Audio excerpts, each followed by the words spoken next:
Hi everybody, welcome to the Promethean YouTube channel. My name is Aurora and today I am going to be shooting the breeze with you on a few thoughts and ideas and some things to look into in terms of its energetic frequency. It's not going to be a long thing, but I feel that it's been coming up for a few months now over the time of the changes within the celestials.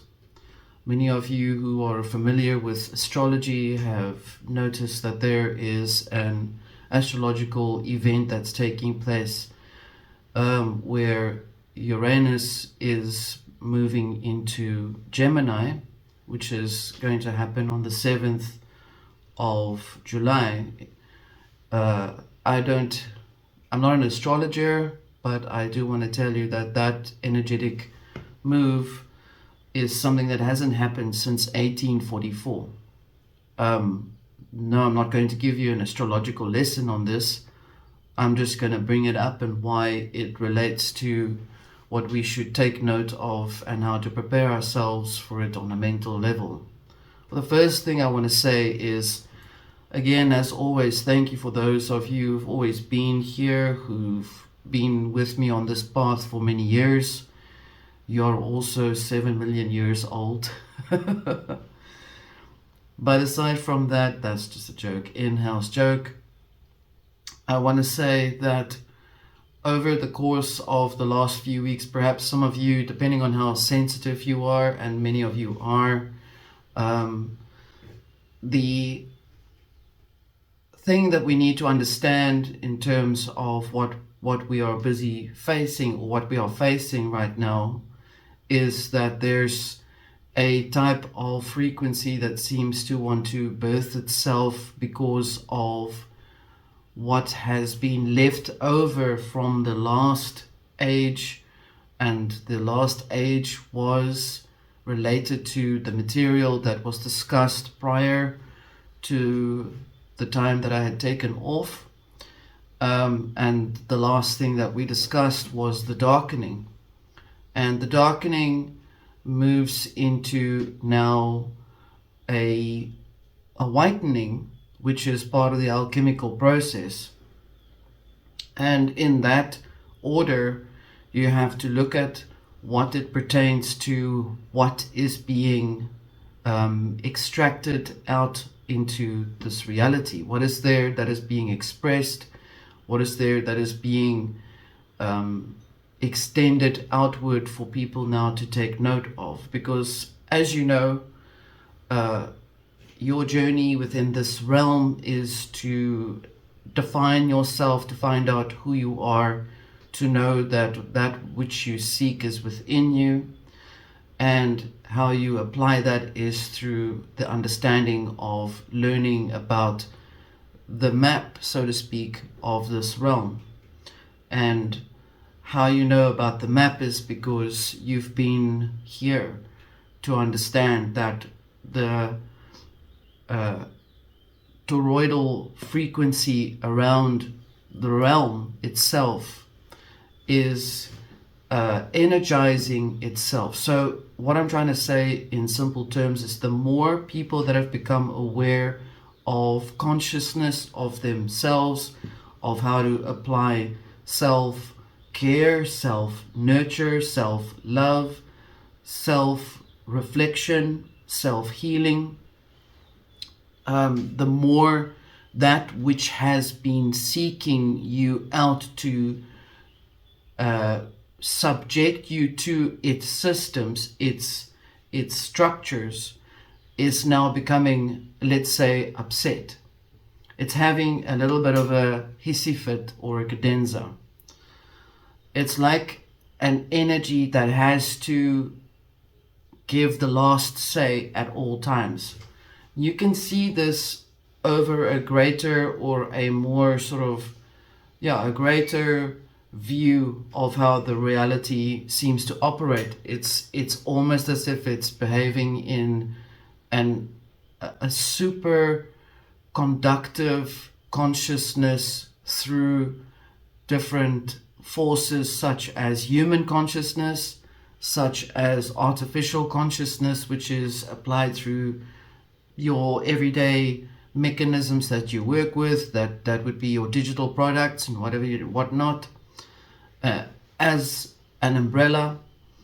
And you are starting to understand that there are going to be people that are starting to worship things because it is in the nature of the human itself to seek, this is general, something outside of themselves, to feel that they must love and care and nurture as if it's a religion, for it to become something then to look after them, which is completely contrary to what you may expect, especially when there's a lot more people that are waking up in terms of their own consciousness and their own truths and their own awareness and so forth. So overall, the realms that we are functioning within has expanded. And there are a lot of others that are trying to create their own realities, which are the building blocks for egregores. Again, let me refresh your mind on what egregores are, and I'm just going to take a sip of my coffee. Egregores are things that are inanimated that become alive within a consciousness field of a collective group of people. So if people start to do the same thing, that energetic field that a person has within him or herself expands to the other person's energy fields and so on. Eventually it becomes like, let's say, an army of soldiers going in and they all believe one thing. That is an egregore of that particular movement or group of soldiers. Or a sports stadium where there's audience and supporters that are all for one goal in mind. And as you look at that element, you step back objectively, you will notice that it's people that are in support of its nature become the food for that entity to become something alive. So in other words, that's where the archetypal, historical, and Babylonian magical practices were making it allegorically possible by creating something called a golem. Now, the material that I'm telling you about is, you are already familiar with this, so I'm telling you in the way that we're explaining this or understanding it, what we're dealing with right now is that the egregores are becoming hyper conscious because of the hyper dynamic of the frequency from that giant, gas giant, that celestial that is stirring the pot with, let me give you an example. Instead of taking a wooden spoon to make your pasta sauce, you're now taking a bigger spoon, it's like a meter high or whatever, and you're now going to stir in this little pot. One stir is able to change everything inside of that pot. That's what you're basically looking at in terms of the impact on the structures within the reality that people are experiencing. We have the greater reality, which is the system, which is the experience within the reality. You have your building blocks of people and structures and natures and nations and groups and seeds and etc. The minerals and all of that stuff. And then you have the system overlay, which is that field that is an extended field that in which the egregore exists within. And the system overlay, this material that I'm telling you about, is linked at the bottom. Much of that is discussed in the video that was done called Beyond Thunderdome in the Deep Stuff playlist, and you'll find it. I'll link it at the bottom for you to go into it again. Refresh yourself on that information, because it is part of what you are now going to understand in how the reality is functioning.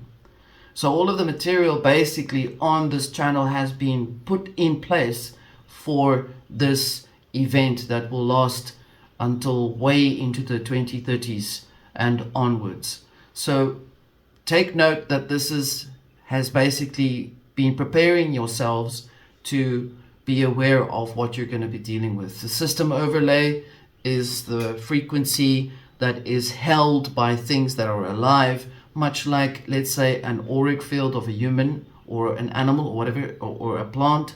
Everything has an auric field to it. I'm simplifying it for you. And in this way, there's things inside of that field that when it touches another energy's field, that it interacts with that before you even touch or greet another person by the hand. And so there's already that. Now that is part of the system overlay. Okay.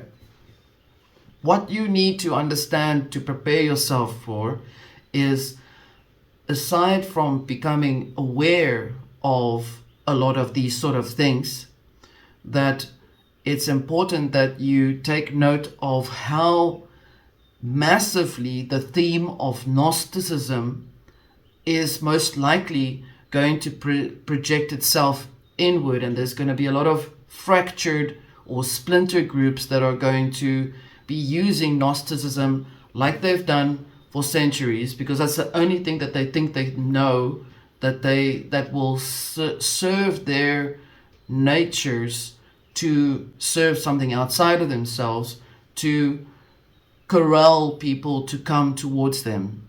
There's now something that has a Gnostic Hegelian, you can call it a type of Marxism. There's political, there's atheism in it. There's a lot of mind control in it, saying that love does not exist. Self-love is another program. That is what they project. So in other words, they present or push very hard socialism. And that is the ultimate idea, or the cognitive dissonance is essentially the frequency that is taking place while this is happening. It's almost as if you want to say, let me say this. It's almost as if you want to understand that the reality in which people that are aware of consciousness within themselves, I'm talking about you on the group on here, practicing these things to help yourself to understand where you're going forward, and you're coming across certain people, certain vibes, let me put it that way, certain things you feel from certain news outlets or certain channels that might be around, that are trying to alter or fracture the frequency so that you will be made to believe through their projection that you are nothing and you're just this or you're just that. You must just go into the whole, you're nothing, you're not important. So this is part of it playing itself out through the generational events or experiences of youngsters. For example, they are always using the youngsters to propagate this particular ideology or these ideologies, but it's always going to be under the element of cognitive dissonance, which means, I'm going to give you an example. These energies that are feeling very upset about the fact that there's so much war taking place, whatever, wherever, whatnot. It's just an example. Will say, but it's because they use the examples that it's because people live in systems. Yeah, so far so good. I mean, we're aware of that as well ourselves, right? But when things like wholeness and self-love is lumped together in the same system as a system itself, and then using Hegelian dialectics to say that self-love is the same as self-hatred, and that it's the same coin, propagates duality. And duality is, again, the very same foundation for Kabbalah and Babylonianism, mysticism and magic, as well as Gnosticism. Because in that same nature, they'll say, yeah, but okay, let's say, okay, so self-love doesn't exist, it's evil, and it's another system, and wholeness is another system that traps you, and it's because of that is why that person is conflicted and obese. But at the same time, because this person blames the world for their own unhealthiness, okay, is again just playing itself out. That Gnostic ideology is propagating itself within the nature of those arguments, or those proposals rather. And so they're trying to seed the youngsters to move away from that inner balance from within. So it's always going to be something that is outside of you. You're always going to it's always going to try and make you feel like you are the outsider, that it's something that you are punished to be on the outside. So it's because you are a bad whatever, that is why you are outside, and because you are old school, old fashioned, whatever, it doesn't matter. The fact is, let me put it in simple terms for you. The devil has grown an extra pair of horns, and it's now not red and black, it's now pink and white, and it's using a unicorn horn as well. So that's essentially what you're looking at right now, while this celestial event is taking place and stirring the pot. This is equated to the very same example as what was put in the Christian material, Christian books, in the Bible, where the angels stirred the lake. Yeah, that's what is going on right now. So once it's being stirred, a lot of things will come up. A lot of things can be either absorbed or ingested, or it can be discarded. It depends on what you choose to go with. And this is why it was so vital to learn how to let go of belief systems of the previous age, because we are entering into an age in which these things are going to be brought up again. It's always going to be the same thing. There is nothing new in terms of how they operate. And if they've taken these youngsters to use against other youngsters, that's part of the whole process from the very beginning. It's not like you don't know what's going on. It's always going to be about outside, external worship to something, whether it's worshipping the idea that love is evil, or whether it's worshipping the idea that everybody, that if you are a particular way inclined to be a person, whether what race you are or politics, it's always going to use the Marxist type, Hegelian, Gnostic, Bolshevik, socialistic, communistic energy. It will use it, okay? It's not like you did not know about it either from before. You are very aware of it currently existing as it is. What are we going to do? What are you going to do in terms of how to deal with these things? Well, let me put it this way. There are a few things that you can take note of.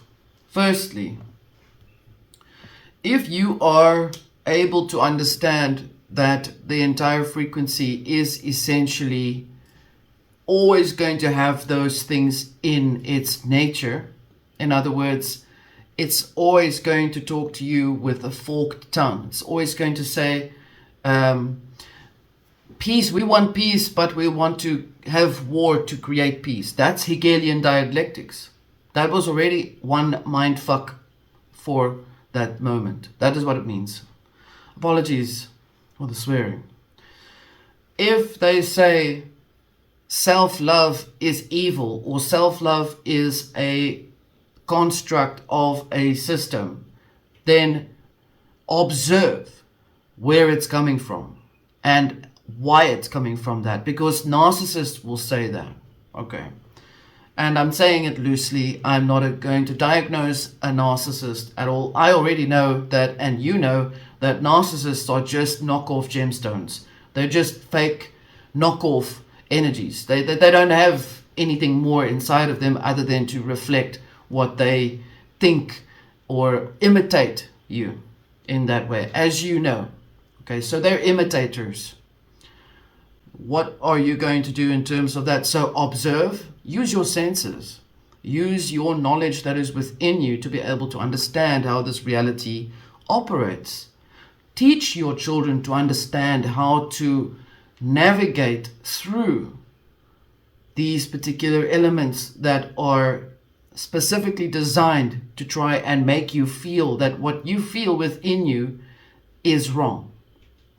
If you feel happy because you've just, here's an example, going into your classroom as a child and you're happy, you just feel excited because you know you've done some deep breathing, you feel energized, and someone says, "What are you happy for?" That's already a first sign. Okay, you must be idiot, or you're just a fool, or something like that. It's just an example. Okay.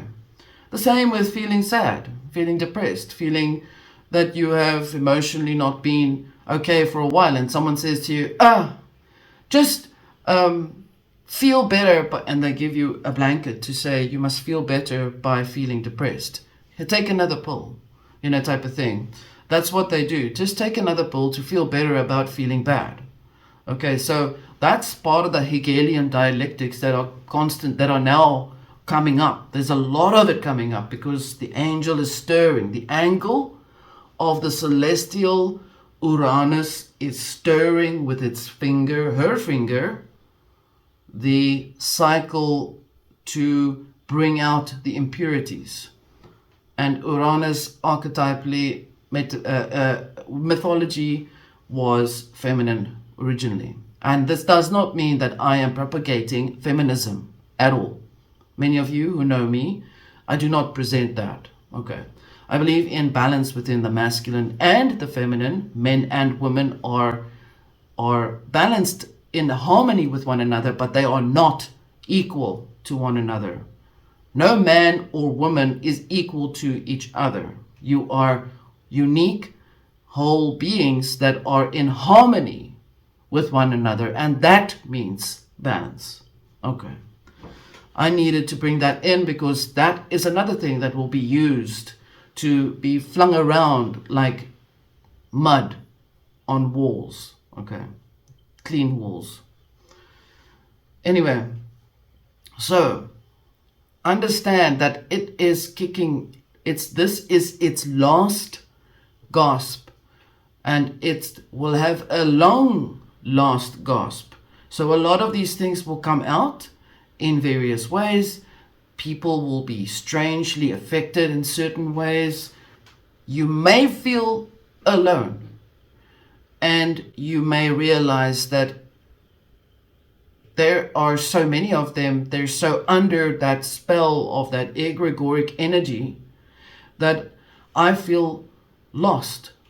And then I'll tell you, when you come to that day, when you feel that way, and I'm not saying you will, I'm saying if you feel that way, step back and refocus on who you are and understand where you are and understand that this is one giant last gasp.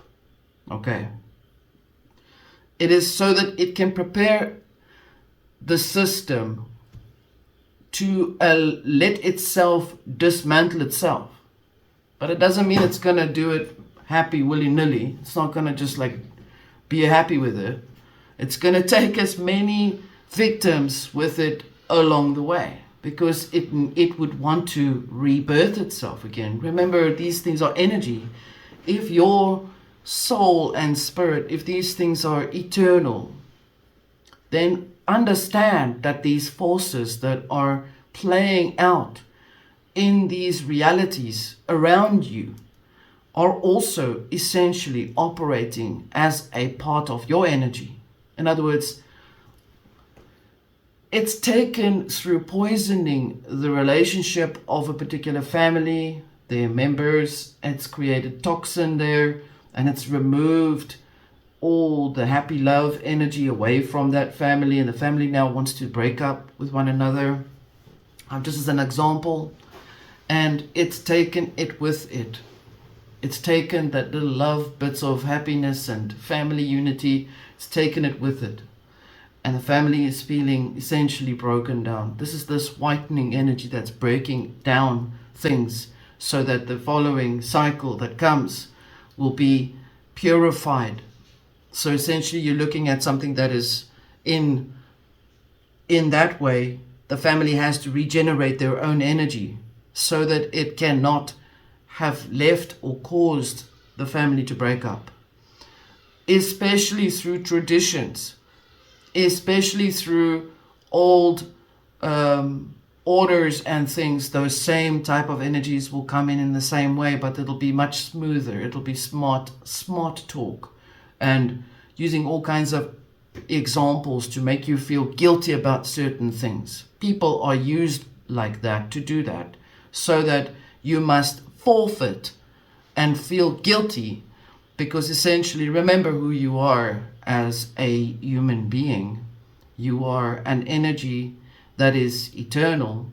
You are under the protection and you are loved by the original creative force. And therefore, and I would say, if you look at it this way, you can say everyone is, but not everyone admits it, or not everyone is allowing themselves to be loved by the original creative force. So then you get prodigal children, you get kids that run away, you get people that don't want to be in that family thing, and maybe some of them get better at it and become better for who they are, and then they come back. Everyone always comes back, because the last thing before they die is oh my God, those are the words. Tongue in cheek. The original creative force is not a God. It is an original creative force that operates through the existence of the experience that you have within you through these things, so much as you are focused in trying to understand how the original creative force operates, and often feels like, I'm alone, she's lied, they're talking the biggest load of shit, or whatever the crap they say, because you know that that's what they do. You have the protection always, and the love always for you, even if you don't feel it. So if they leave the house of the original creative force, let me use an analogy. If they leave and they don't come back, then they've left. That is it. You don't go and run after them to try and save them, because they've left for a reason. So this is why, and I'm wrapping this up now, I needed to share with you. So be mindful. There's a belief of chaos and chaos that might come up. I'm saying no. There's always chaos. There's always order. There's always one or the other that's trying to create a type of resonance with itself. It's definitely affecting the resonance field, the torus field around the realm. It is going to affect that. It's up to you to take things with a pinch of salt, number one. Number two, go into your heart, into your heart space, into your space, and breathe in there when you see these things. Breathe in there and allow it to come through you, so that it helps you to understand, to see what this is all about, because this is what you have to do. You have to prepare yourself every day. Every day, do deep breathing into your heart, even if you don't see it. You're not supposed to see anything. You're just supposed to feel the space of calmness. Your physical heart is just a station for which your spirit and your soul operates through every part in your body. Just keep that in mind. So you're going to breathe into your heart energy every day for the rest of your life, so that you understand how you are in the calmness while all of this chaos is taking place, and that you can see beyond that, because you'll learn from why these things happen the way that they do. Teach your children that as well. And on that note, I am going to tell you that yes, I'm still busy setting up the course for the Promethean members. It will be available as soon as I'm done with it. It's a lot of extensive work, so it'll probably keep you busy for quite some time, but there will be books available around that as well, specifically to help you, to help yourself, and to help your children and children's children. Okay, because this is that thing that you would want to leave behind. You want to know if your kids are going to be fine. Well, it depends on how you show them. How fine are you? Okay, so keep in mind that all of these things that are happening in the material realm is just literally all that it is. It is all part of the playing itself out of that little cube, which is an allegory of earth or material reality. There is a fight to always have the external material reality worshipped. That is all it's always been. Okay. And on this note, I will leave it with you. I hope you look after yourselves. Until next time, bye.